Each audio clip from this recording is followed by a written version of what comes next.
भगत कंवर राम भगत एक निजी सिंधी मौसीक़ीअ जो फ़न आहे, जंहिं जहिड़ो मज़ेदार राग ऐं नाच जो ढंग रूए ज़मीन ते न मिलंदो। भगत जे तानी पेटीअ में ॾोहीड़नि, बैतनि, काफ़ियुनि ऐं क़िस्सनि ज़रिए जेका उणावट कई वञे थी, उहो सिंधी फ़न जो आला ऐं बेमिसाल नमूनो आहे। सिंध जी बेमिसाल तहज़ीब ऐं मौसीक़ीअ जो इहो निरालो ढंग पुराणे ज़माने खां सिंधवासियुनि जे दिलुनि खे बाग़ बहार कंदो रहे थो। भगत सिर्फ़ रागणी न आहे, पर उन में अख़लाक़ी इक़दार बि आहिनि, जीअं त बामी एकता ऐं उख़ुवत, इंसान ज़ात जी ख़िदमत, ख़ुदा जी वहदानियत, पीरनि फ़क़ीरनि जी मञता, अमुन पसंदी, सुलह जोई, पाण में क़ुर्ब वंडणु, बुग़्ज़ ऐं ॿियाई कढणु, तासुब ख़तम करणु, मेल मेलाप सां हलणु, दग़ा ऐं दोईअ खे नास करणु ऐं अहिड़ीअ तरह मुआशिरे मां उन्हनि बुरायुनि खे दूर करे प्यार ऐं सुकून वारो माहौल पैदा करणु। भगत कंवर राम उन्हनि समूरनि भगतनि में सरे फ़हरिस्त आहे, जिन पंहिंजी ज़िंदगी संगीत जे सरतियुनि में सरही कई ऐं सुरनि जे सहारे शाइरी आदर्शनि जी जोत जग जग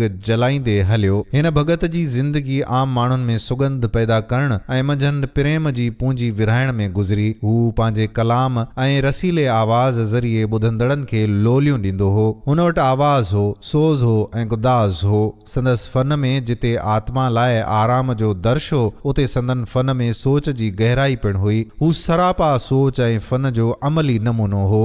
हू जीअं सोचींदो हो तीअं करे ॾेखारींदो हो। भगत कंवर राम सिंध जो उहो अवामी पसंदीदा मौसीक़ार हो, जंहिंजी भगत ॿुधण लाइ सिंध जे वाहणनि ऐं वस्तियुनि मां माण्हू अची कठा थींदा हुआ ऐं संदसि मधुर आवाज़ में पाण खे महू ऐं मस्तान करे दुनिया जे मसाइब ऐं ॾुखनि खे विसारे रूहानी सुकून हासिल कंदा हुआ। भाई कंवर खे मिठे सुर ऐं आलाप जे लायुनि चाढ़ियुनि जी कुदरती ॾात मिलियल हुई, जेका ॿुधंदड़नि खे बुत बणाए छॾींदी हुई। हू राति जो पोएं पहर में जॾहिं छेर पाए अची माण्हुनि जे विच में बीहंदो हो त ताड़ियुनि जो फहको पइजी वेंदो हो। हू सरासर निवड़त ऐं न्याज़ जो मुजस्सिमो हो। हथ जोड़े पलव पाए धणीअ दर वेनती कंदो हो त ओ मुंहिंजा मालिक, हिंदू मुस्लिम जो ख़ैरु कजु, ग़रीबनि जा यार अड़ियनि जो अझो थी, हीणनि जो हमराह थी, मोमिन भाइरो कलमो पढ़ो, हिंदू भाइर प्रेम सां चओ हरे राम। पोइ साथियुनि खे सॾु करे कन ते हथ रखी आलाप कंदो हो त जेॾो तुंहिंजो नाव बा झबियो ॾियाई मङा।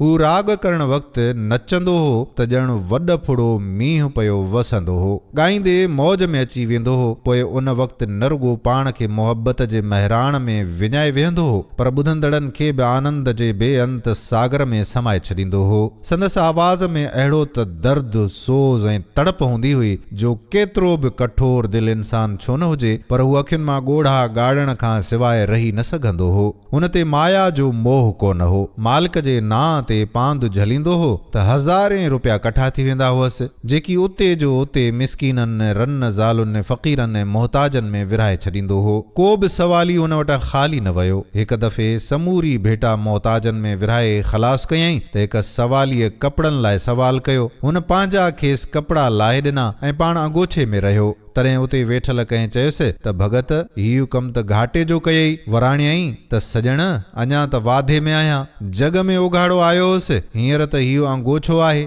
भगत कंवर राम जो आवाज़ नंढे लाकूं सुरीलो हो। इन करे संदसि पीउ खेसि हयात पिताफ़ीअ जे टिकाणे में गायन विद्या लाइ मोकिलियो। उतां थी हू ॿीहर रहड़की मोटी आयो, जिते स्वामी सतराम दास खेनि चङो रंगे छॾियो। संदसि मधुर आवाज़ सबबु हू पंहिंजे सतगुरु सां संगत विझंदा हुआ।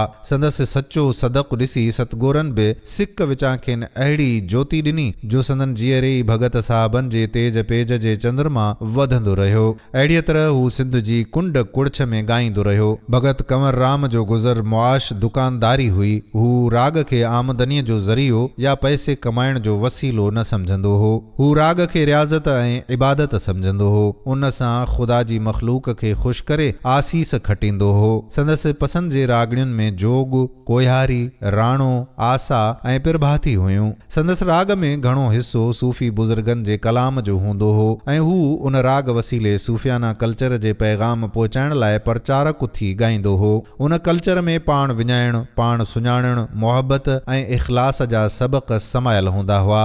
हुन जी मजलिस हिकु अवामी मेले जो ॾेख ॾींदी हुई ऐं शहरी या ॻोठाणा हर क़िस्म जा माण्हू शरीक थींदा हुआ। भगत कंवर राम जे आवाज़ सां गॾु संदसि सखा जा बि कई क़िस्सा मशहूर आहिनि, जिन मां त हिकु अॻु ई ॿुधाए चुका आहियूं। हिते ॿी कहाणी बि ॿुधाए सिंध जे हिन अमर ऐं महान अवामी फनकार जो ज़िक्र बंदि कंदासीं। चवनि था त हिकु दफ़े संदसि शादीअ जी तिथ ॿधी वई त हिकु शाइक़ खेसि संदसि कुंवार लाइ 4 जोड़ा कपिड़नि जा भर्त भरियल हिकु बोस्कीअ जो थान खेसि नज़राने तौर ॾेई वियो। भाई कंवर कपिड़नि जी ॻंढ वठी घर रखी छॾी। साॻे ॾींहुं शाम टाणे हिकु मिसकीन माई अची संदसि दर जो कड़ो खड़कायो, चए अबा सुभाणे ईद आहे, मूंखे टिंड बचन जी आहे, जिन लाइ न अथम लटो ऐं न कपिड़ो। आऊं बेवाही रन किथे दर दर वञी हथ टंगियां। भाई कंवर अंदर वञी ॻंढ खणी अची ॿुढड़ी माईअ जे हवाले कई, चए अमड़ वठ पंहिंजी अमानत, सुबुह खां वठी सांढी अथम, शुकुर थियो जो माल असुली मालकनि खे त मिलियो। दोस्तो, संदसि सखा ऐं राग ई भगत खे सिंध जे अवाम जो हीरो बणायो। अॼु जेतोणीक हू असां वटि नाहे, पर संदसि मधुर आवाज़ आव कांगा कर ॻाल्हि सिंधियुनि जे कननि में भुणी रहियो आहे। सिंध जो ही अवामी किरदार 2 नवंबर 1939 में ख़ालिक़े हक़ीक़ीअ सां वञी मिलियो। दोस्तो, उमेद करियूं था त भगत कंवर राम जी हीअ तारीख़ी ॼाण अव्हां खे ज़रूर पसंदि आई हूंदी। अहिड़ी ॼाण हासिल करण जे लाइ असांजे पेज खे फॉलो ज़रूर करियो त जीअं ईंदड़ वीडियो जो नोटिफिकेशन अव्हां ताईं पहुची सघे। हिन वीडियो खे वधि में वधि पंहिंजे दोस्तनि सां बि शेयर कजो। ईंदड़ वीडियो ताईं पंहिंजे मेज़बान कादिर बख़्श कल्होड़े खे ॾियो मोकल। अल्लाह वाही।